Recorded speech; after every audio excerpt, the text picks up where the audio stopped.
ओम नमो भगवते वासुदेवाय हरे कृष्ण स्वागत आमर सालेपुर भागवत प्रातः भागवत क्लास हरे कृष्ण सब पढ़देल अध घंटा भितर पढ़िलु आज अच्छा 31 32 33 34 चारटा श्लोक पढ़ी अच्छा जे वर्तमान प्रश्न सूत गोस्वामी को प्रश्न करछन्ति सनकादि मुनि माने नमिषारण्य रे 6टी प्रश्न प्रथम 2 प्रश्न हैला जे एकांत श्रेय कौन माने एकांत श्रेय माने 8 रो बेले श्रेय की जिंस नाही एकांतिक श्रेय कहबे तापरे इतटी हैला कलिजुग लोक मानक पई आपण एते विद्वान ही सूत गोस्वामी कौन समस्त सार शास्त्र सार वस्तु समस्त शास्त्र को आप अध्ययन कर सार वस्तु परिणय कर तेणु यही प्रश्न दुटे उत्तर देवाक जाई सूत गोस्वामी कहले भक्ति होची एकांत श्रेय वस्तु एवं समस्त सार शास्त्र सार वस्तु होची भक्ति से सब कही गणे सेठू तापर सांगे सांगे कहले निजर कथा को साब्यस्त मजबूत करिया से कौन कहले कहले कौन जे प्रोसेस ऑफ भक्ति भक्ति के उद्रेक हम सीरीज ऑफ वर्क भक्तिता कहले तापर से कहले जे स्टेप्स ऑफ भक्ति भक्ति किपरि जन भक्ति के अग्रगति करे कौन कौन को स्टेज रे पहुंचले से किपरि कि बता लक्षण प्रकाश कर से सब कहले तापर रिजल्ट ऑफ भक्ति भक्ति रो फलाफल कर भक्ति कले कौन हुए ना कौन हुए तार उत्तर कहले जे कहउछन जे रजतम कौन रजतम तम रज सत गुण निर्गुण कति मुक्ति हो जाए निर्गुण हो जाए तापरे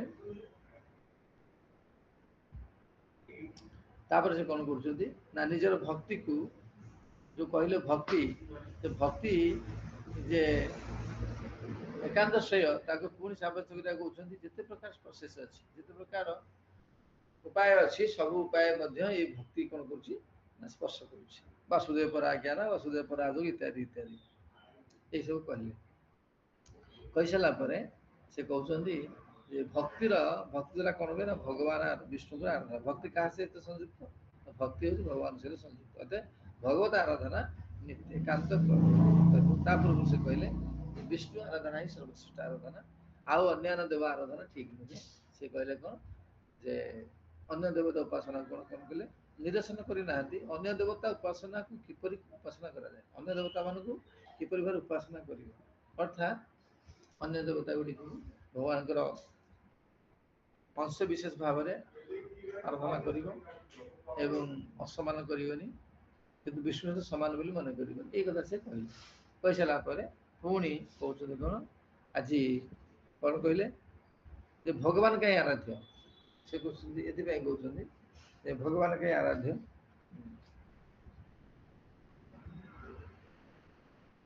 चारि नंबर प्रश्न उत्तर भी आसीबो हां चारि नंबर प्रश्न उत्तर आसीबो जे पुरुषावतार कथा आसीबो पुरुषावतार कथा आसीबो पुरुषावतार विषय कहि जाइछि पुरुषावतार से कहिबे किंतु ता सहित ताकर कहबार उद्देश्य जे भगवान कहीं आराध्य भगवान इसमें आराध्य जे भगवान होचନ୍ତି जे ये पृथ्वीर स्रष्टा ये पृथ्वीर से होचନ୍ତି स्रष्टा आ के स्रष्टा ना से होचନ୍ତି पृथ्वीर स्रष्टा ये सृष्टि होचନ୍ତି स्रष्टा तेणु जेपरी गोटे कंपानी समस्त लाभांश क्या पाक जीव कंपानी मालिक पाक जीव से भाव में माने भगवान सृष्टि स्रष्टा से ही आराधना कर एक से कहउछन किपरि से स्रष्टा होइछन्ती तापर से कहउछन जे 31 श्लोक से कहले तया विलसितेषु गुणेषु गुणावनिक अंत प्रविष्ट आभाति विज्ञानेन विजुम्भित कहउछन्ती जे तया से कहउछन्ती भौतिक द्रव्य सृष्टि कला पर भगवान भौतिक द्रव्य सृष्टि करते सृष्टि कला पर भगवान निज को विस्तार कर तन्मध्य प्रवेश कले को विष्णु हेले सी 31 श्लोक रे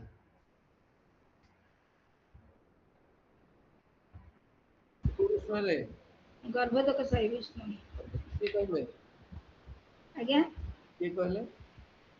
आज्ञा माता महाराज थैंक यू धन्यवाद बहुत बढ़िया तेणु से कहले गर्भोदक से विष्णु से हेले तापर से प्रवेश करी जदि भी से प्रकृतिर प्रत्येक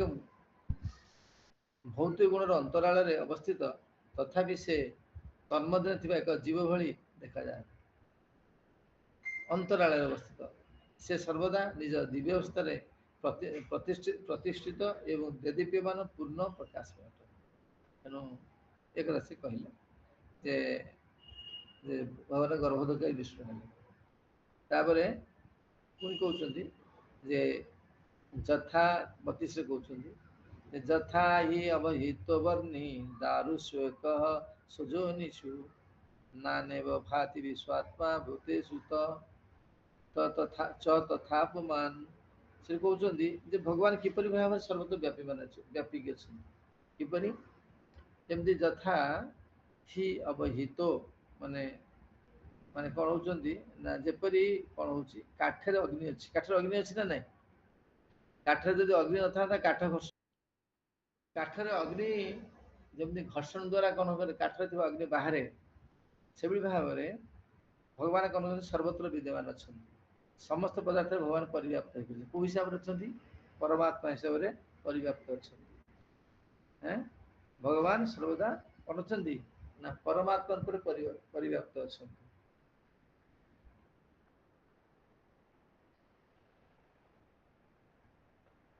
से भाव में जेहेतु से सर्वत्र परिवार परमात्मा हिसाब से परमात्मा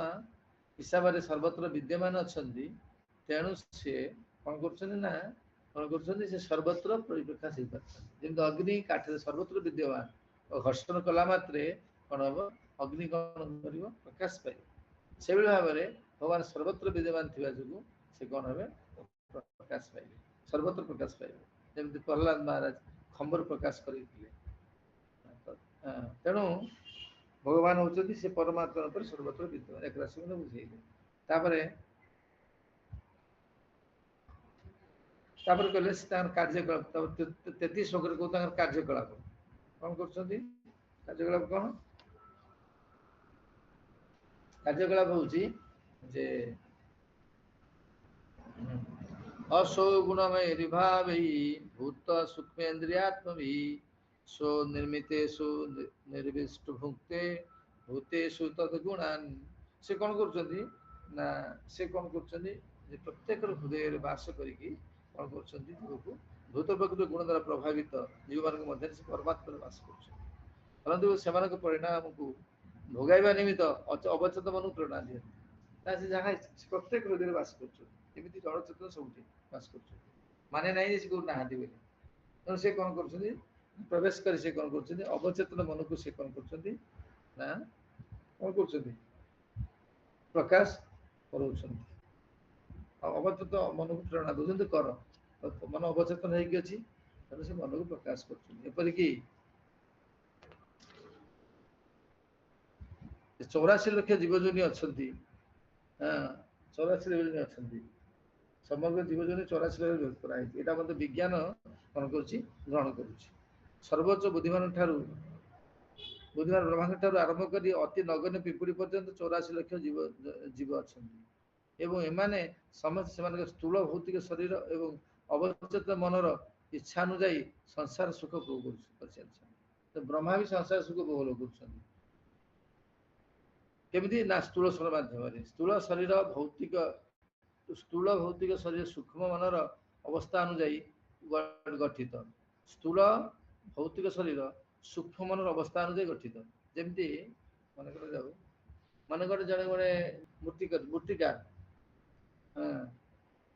जैसे मूर्तिकार कौन करे से मूर्ति कौन करे ना आग प्रथम चिंता करे मूर्ति केमिति गढ़ी से नड़ा बांधे कौन करे कादुअरे से भाव में कौन हो समस्त सेमानकर एवं से समस्ते ସେମାନଙ୍କ ସ୍ଥୂଳ ଭୌତିକ ଶରୀର ଏବଂ ଅବଚେତନ ମନର ଇଚ୍ଛା ଅନୁଯାୟୀ ସଂସାର ସୁଖ ଭୋଗ କରିଚାଲିଛନ୍ତି। ସ୍ଥୂଳ ଭୌତିକ ଶରୀର ସୁଖ ମନର ଅବସ୍ଥା ଅନୁଯାୟୀ ଗଠିତ। ଏକ ଜୀବର କାମନା ରୂପୀ ଇନ୍ଦ୍ରିୟ ଗୁଡ଼ିକ ସୃଷ୍ଟି ହେଉଛନ୍ତି। ଯେମିତି ଜୀବ ଚିନ୍ତା କରିଥିବ ସେଭଳି ଶରୀର ପାଇବ। ଯେମିତି ଆର୍ଟିଷ୍ଟ ଜଣେ କଣ କହନ୍ତି ମୂର୍ତ୍ତିକାର, ତାର ଇଚ୍ଛା ମୁଣ୍ଡରେ ଯୋଉ ଭଳିଆ କଣ କରୁଛି ନା ବ୍ଲୁ ପ୍ରିଣ୍ଟ ତିଆରି ହେଲା, ସେ ସେଇ ଅନୁସାରେ କଣ କରିବ ମୂର୍ତ୍ତି ଗଢିବ। ସେ ନଡା ବାନ୍ଧିବ, ତାପରେ କାଦୁଅ ଲେସିବ, ସବୁ କରିବ। ସେମିତି ଏ ମନ ଯେଭଳି ଅବଚେତନ ମନ ଯେମିତି ଯୋଉଭଳି ଭାବରେ ସେ କଣ ହବ ନା ସୁଖ ଭୋଗ କରିବାକୁ ଚାହିଁବ, ସେମିତି ସ୍ଥୂଳ ଶରୀର ତିଆରି ହବ। ଇନ୍ଦ୍ରିୟ ଗୁଡ଼ିକ ସୃଷ୍ଟି ହେଉଛି। ଭଗବାନ ପରମାତ୍ମା ରୂପରେ ଭୌତିକ ସୁଖ ପ୍ରାପ୍ତ ଜୀବକୁ ସାହାଯ୍ୟ କରନ୍ତି। କାରଣ ଜୀବ ଯାହା ଇଚ୍ଛା କରୁଛି ତାହା ସେ ପାଇବା ନିମିତ୍ତ ପାଇବା ଦିଗରେ ସବୁ ଦିଗରୁ ଅକ୍ଷମ ଅଟେ। ସେ ଇଚ୍ଛା କରେ ଏବଂ ଭଗବାନ ତାକୁ ସଫଳ କରନ୍ତି। ତେଣୁ ଜୀବ ଇଚ୍ଛା କଲେ ଭଗବାନ କଣ କରନ୍ତି ତାକୁ ସଫଳ କରାନ୍ତି। ଯେତେବେଳେ ଇନ୍ଦ୍ରିୟ ଉପଭୋଗ କରିବା ପାଇଁ କଣ କରନ୍ତି ନା ଜୀବ ଇଚ୍ଛା ପ୍ରକାଶ କରିଦିଅନ୍ତି, କିନ୍ତୁ ସେ ଭଗବାନ ଦେବାକୁ ଚାହାନ୍ତି ନାହିଁ। ଭଗବାନ କୃପାଳୁ ଭାରି ଦିଅନ୍ତିନି, କିନ୍ତୁ ଭଗବାନ ବହୁତ ପ୍ରକାର ତାକୁ ଠୋକର ଦେଇଥାନ୍ତି, ତଥାପି ଜୀବ ଶୁଣେ ନା। କଥାରେ ନାହିଁ କାହାକୁ ମାନେ ସମଝଦାରକୁ ଇଶାରା ବି କାଫିଏ, ସମଝଦାରକୁ ଇଶାରା ବି କାଫିଏ। ଯେତେବେଳେ ଆମେ ଇନ୍ଦ୍ରିୟ ଉପଭୋଗ କରିବାକୁ ଯିବା, ତମେ ଦେଖିବ, ଆପଣ ଦେଖିବେ ସେତେବେଳେ କଣ ହବ, କିଛି କଣ ହେଇଥିବ, କିଛି କଣ ହବ ଯେ ଠୋକର ଆସିବ, କିଛି କଣ ହବ ନା ଉପଭୋଗ କରିବା ପାଇଁ, ଇନ୍ଦ୍ରିୟ ଉପଭୋଗ କରିବା ପାଇଁ କିଛି କଣ ଖାତ ପ୍ରତିଘାତ ଆସିବ। ସେଇ ସମୟରେ ଯେତେବେଳେ ଯିବ ତାକୁ କଣ କରିବନି, ଜାଣି ନ ପାରିବ ନା, ସ୍ୱାଭାବିକ ଭାବରେ ସେ କଣ ହବ ନା ସେଥିରୁ ପଡିବ। ଆଉ କଣ ଯିବ, ଭଗବାନଙ୍କୁ ଦିଅନ୍ତିନି, ପ୍ରଥମେ ଇନ୍ଦ୍ରିୟ ଉପଭୋଗ ଦିଅନ୍ତି, ଠୋକର ଦିଅନ୍ତି। ତ ସେ ମାନେ ନା ବହୁତ କଣ ନା ଜିଦ୍ ଧରି ବସେ, ବହୁତ ସେଥିପାଇଁ ଆସକ୍ତି ସେ ଭଗବାନ ଛାଡି ଦିଅନ୍ତି, ଯାହା ଭୋଗ ଭଳିଆ ବଢିଆ ଭୋଗିଲ। ଯେମିତି ଛୋଟ ପିଲାଟେ ଲଣ୍ଠନ ଛୋଟ ପିଲାଟେ ଗୁରୁଥିବ କି ପେଟକୁ ଥିବ, ଲଣ୍ଠନ ଜଳୁଥିବ, ତାକୁ ଯେତେ ମନା କରୁ ସେ ଲଣ୍ଠନ ଧରିବାକୁ ଯିବ। ତା ମା ଯେତେ ପଛରୁ ଟାଣିବ ସେତେବେଳେ ସେ ଶୁଣିବନି, ଜମା ଶୁଣିବନି, ପୁଣି ଯିବ। ମା ଦେଖିଲା ଇଏ ବଡ ବଦମାସି କରୁଛି, ଛାଡିଦବ। ଛାଡ଼ିଲା ପରେ ହାତ ଲାଗିଯିବ ଲଣ୍ଠନଟା, ଆଉ ଯିବନି ତା ପାଖକୁ। ସେଇଭଳି ଭାବରେ ଜୀବ ଭଗବାନଙ୍କର ଜୀବକୁ ପ୍ରଥମେ କଣ ଇନ୍ଦ୍ରିୟ ଭୋଗ ଦିଅନ୍ତି ନାହିଁ, ଚାହାନ୍ତି ଦେବା ପାଇଁ। ଆମେ ବିଜ୍ଞ ବିଷୟ କେନ দিব, ଶୋଷଣ ଦିଆ ବିଷୟ ଭୁଲାଇବ। ଆମେ ବିଜ୍ଞ ବିଷୟ କେନ দিব, ଭଗବାନ କହୁଛନ୍ତି ମୁଁ ବିଜ୍ଞ ବିଷୟ କେମିତି ଦେବି। ଆପଣ ମାନେ କଣ ଯେତେବେଳେ ସଂସାରରେ ଜୀବନଯାପନ କରିଛନ୍ତି, ଠୋକର ଖାଇନାହାନ୍ତି? ହ୍ୟାଲୋ, ହରେ କୃଷ୍ଣ, ଠୋକର ଖାଇନାହାନ୍ତି? ଠୋକର ଖାଇছে ନା ଖାଇନାହାନ୍ତି? ଏମିତି କିଏ ବ୍ୟକ୍ତି ଠୋକର ଖାଇନି କହିଲ? ଖାଇଛି, ଠୋକର ଖାଇଛି। ଠୋକର ଖାଇସାରିଲା ପରେ କଣ ହଉଛି, ତାହେଲେ ସେ ବିରତ ନଉଛ ସେ କାର୍ଯ୍ୟରୁ, ତାହେଲେ କଣ କରିବେ ଭଗବାନ? କଣ କରିବେ? ଛାଡ଼ିଦେବେ ତମକୁ। ଆଉ କଣ, ଭଗବାନ ସେ ଠୋକର ଦେଇଥାନ୍ତେ। ତେଣୁ ବିଦ୍ୱାନ କଣ ବୁଦ୍ଧିମାନ ଜୀବ ଠୋକର ଖାଇଲା ପରେ ସେ ଯିବନି। ଏଇ ହଉଛି ସାଧାରଣ ଜୀବ ଏବଂ ସାଧୁ ମାନଙ୍କ ଭିତରେ ଫରକ, ଆଉ କିଛି ନାହିଁ।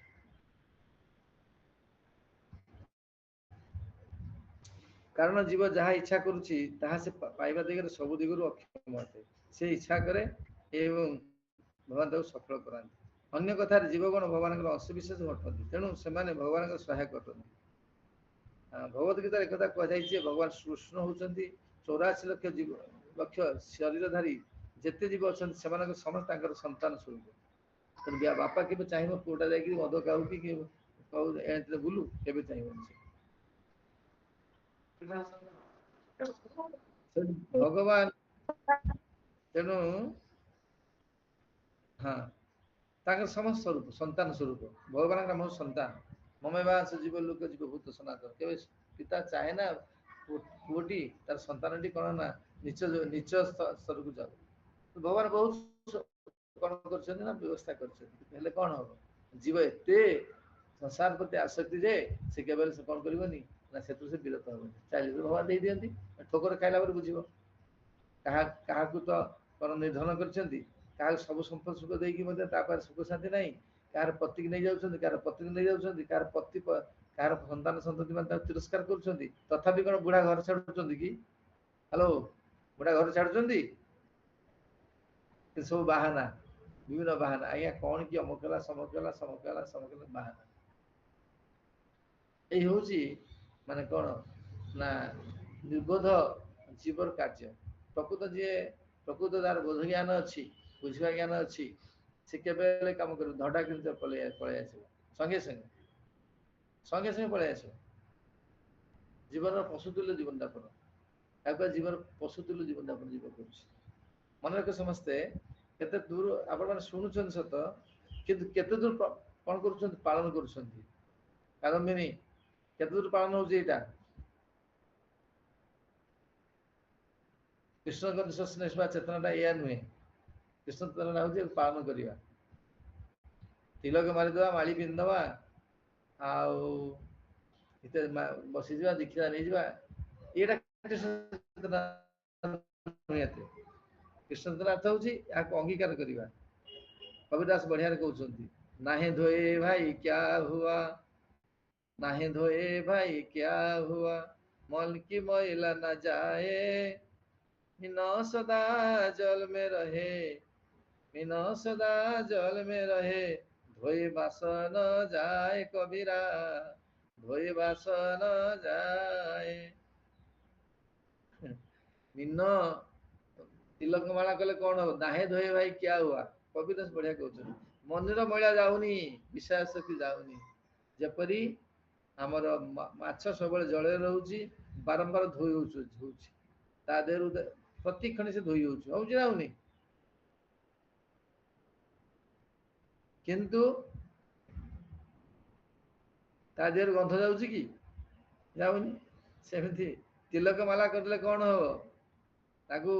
खाली तिलक माला करदे दीक्षा नहीं हेनी ताकू अंगीकार कर एते शास्त्र पढ़ी सारा ए संबंध एते शिक्षा लाभ कर सारा पूर्वगत भौतिक आसक्ति बजाय रखा कितना नंबर अपराध 10 नंबर मन रख प्रत्येक दिन ये सब जिनस को तुम जानवा दरकार अच्छे जिते या पर ध्यान दब से परिष्कृत हम आते दुख निवृत्ति हो पुणी ये जगत को आसो आहरी कष्ट भोग ठिकाना ना एबे तो कलिजुगर अवस्था ये आउ थे जन्म हम कौन न अवस्था देखिपर जानी पार विदेश जहाँ कौन भारत ता तो केमी लगुथ तुमको आते कौन हम से समय गति कर कौन हम चेतना कलुषित होते ना कतना कलुषित हो गले कृष्ण भजन करने बड़ कठिन बात है जड़े दीक्षित हो सब कर कृष्ण चेतन आसूसी से कौन उल्टा उल्टा काम कर कहीं चेतना एत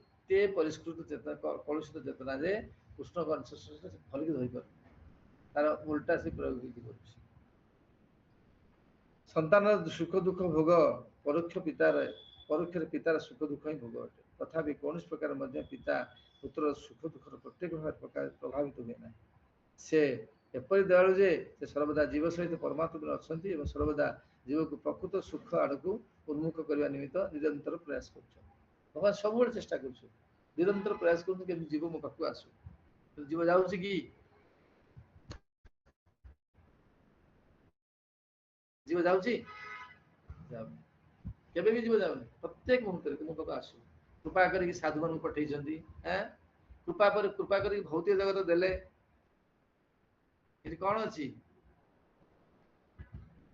कौन भौतिक कौन अच्छी दुखालय अच्छी भौतिक जगत देले कहीं देले ये जगत कहीं आनले ना यही जगतटा हूँ कर्ममय भूमि यही जीव कौन संशोधित हम एवं जीव भगवान पाक जीव यहाँ आसनी जीव उपभोग करने आसनी साधु वैध देले नहीं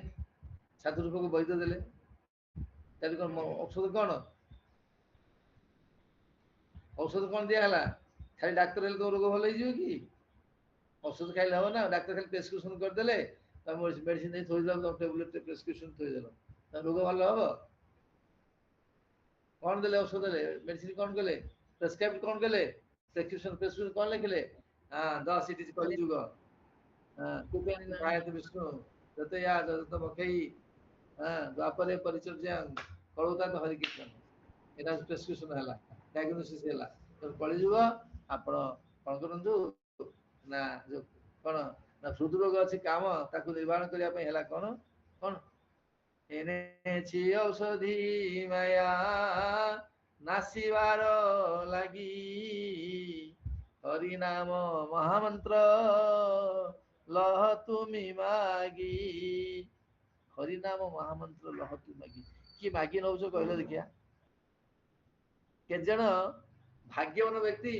ମାନେ ମେଡିସିନ ହେଇଛି ଆଜ୍ଞା କୋରୋନା ଆସିଲାଣି ମୋ ପରିବାର ସାରା କୋରୋନା ଲାଗିଲାଣି ମତେ ମେଡିସିନ ଦିଅନ୍ତୁ ନାଇଁ ମାଗି ଦଉଛ ନା ନାଇଁ ଏମିତି ଭୌତିକ କଣ ଏଠି କଣ ନା ହୃଦରୋଗ ଲାଗିଛି କେଇ ଜଣ ହରିନାମ ମନ୍ତ୍ର ମାଗୁଛ କହିଲ ଦେଖିଆ ହରେ କୃଷ୍ଣ ଆଜ୍ଞା ଔଷଧ ମତେ ଦିଅନ୍ତୁ କେଇ ଜଣ ମାଗୁଛ କହିଲ ଦେଖି ଆସି ମାଗୁଛ ସାଧୁ ମହାତ୍ମା ମୋର ଭୋଗ ରୋଗ ହେଇଛି ମୋ ସଂସାର କାମନା ପଡିକି କାମନା ସଂସାର ପୁହ କାମନା ଯୋଗୁ ମୋର ହୃଦୟ କଳୁଷିତ ହେଇଯାଇଛି ମତେ ମେଡିସିନ ଦିଅନ୍ତୁ କିଏ ମାଗିଛ ବାବାଜୀର ଲାଭ ଅଛି ବାବାଜୀ କାହିଁ ପଢଉଛନ୍ତି ଲାଭ ଅଛି ମଠ ଚଳେଇବେ ବୋଲି ପଢଉଛନ୍ତି ଆମକୁ କ୍ଲାସ କରୁଛନ୍ତି ଆମ ଘରକୁ ଆଉଛନ୍ତି ଯାଉଛନ୍ତି କାହିଁକି ରେ ହରେ କୃଷ୍ଣ ଆମେ ସେତିକି ତମେ ଆମେ ତ ଡାକିଲାରୁ କୃପା କରିକି ସାଧୁ ଯାଉଛି କୃପା କରିକି ଯାଉଛି ସାଧୁ ଘରକୁ କିନ୍ତୁ ଦେଖିଲା ବେଳକୁ ନା ଭାବଧାରା ଏଇପରି ଏନେଇଛି ଔଷଧି ମାୟା ଆସିବାର ଲାଗି ହରିନାମ ମହାମନ୍ତ୍ର ଲହତୁ ତେଣୁ ସେ ପୁଣି କଣ ନା ଏଇଭଳି ଭାବରେ ସେ କଣ କରୁଛନ୍ତି ନା ଭଗବାନ କଣ କରୁଛନ୍ତି କୃପା କରୁଛନ୍ତି ଇଏ ଗଲା କଣ ପରମାତ୍ମାଙ୍କର କଥା ପରମାତ୍ମା ଅବସ୍ଥାନ କଥା ଆଉ ଆପଣ ମାନେ ଏ ବିଷୟ ଭାବେ ଜାଣିବାକୁ ହେଲେ ଆପଣ ଆହୁରି ମାନେ ବଢିଆ ସୁନ୍ଦର ଦେଇଛନ୍ତି ପ୍ରଭୁପାଦ ଚୈତନ୍ୟ ଚୈତନ୍ୟଙ୍କର ଆଦିଲୀଳା ପଞ୍ଚମ ପରିଚ୍ଛେଦରେ ପୁରା ସୁନ୍ଦର ଭାବରେ ବର୍ଣ୍ଣନା କରିଛନ୍ତି ମନେ ରଖ ପଞ୍ଚମ ପରିଚ୍ଛେଦରେ ନିତ୍ୟାନନ୍ଦ ପ୍ରଭୁଙ୍କର ମହିମା ବର୍ଣ୍ଣନା ସମୟରେ ଏ ସୁନ୍ଦର ପୁରା ଡିଟେଲ୍ସ ଦେଇଛନ୍ତି ଆହୁରି ଡିଟେଲ୍ସ ଆହୁରି ଆହୁରି ଆହୁରି ଟିକିନିକି ଦେଇଛନ୍ତି ଯଦି ଆପଣ ମାନେ ମୋର ଆବସେଣ୍ଟରେ ମୁଁ ଆବସେଣ୍ଟ ହଉ ପ୍ରେଜେଣ୍ଟ ହଉ ଯେତେବେଳେ ନହେଲେ ବି ମଧ୍ୟ ପଢିବେ ସମସ୍ତେ ବସିକିରି ତାହେଲେ କଣ ବଢିଆ ହବ ପୁରା ଡିଟେଲ୍ସ କେମିତି ଜଗତ ସୃଷ୍ଟି ହଉଛି ଗରଣ ସେଇ ଗୌର ସେଇ ବିଷ୍ଣୁ ଇତ୍ୟାଦି ସବୁ କିଛି ସେ ବିଷୟରେ ପୁରା ପୁଙ୍ଖାନୁପୁଙ୍ଖ ଆଲୋଚନା ଅଛି ତାପରେ ଆସିଲା ଯେ ତିନି ଗଲା 4 ନମ୍ବର ପ୍ରଶ୍ନ ପାଇଗଲା ତାପରେ ଆସିଲା 3 ନମ୍ବର ପ୍ରଶ୍ନ 3 ନମ୍ବର ପ୍ରଶ୍ନ ଯେ ଭଗବାନ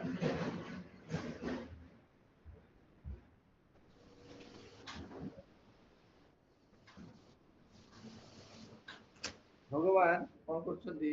ଯେ 34 ନମ୍ବର ପ୍ରଶ୍ନରେ ଯେ ଭାବ୍ୟତେ ସତ୍ୱେନ ଲୋକାନ୍ ବୈ ଲୋକ ଭାବନଃ ଲୀଳାବତାର ନୁରତ୍ତ ଦେବ ନରାଦିଷୁ ଏହିପରି ଭାବରେ ବିଶ୍ୱର ଅଧୀଶ୍ୱର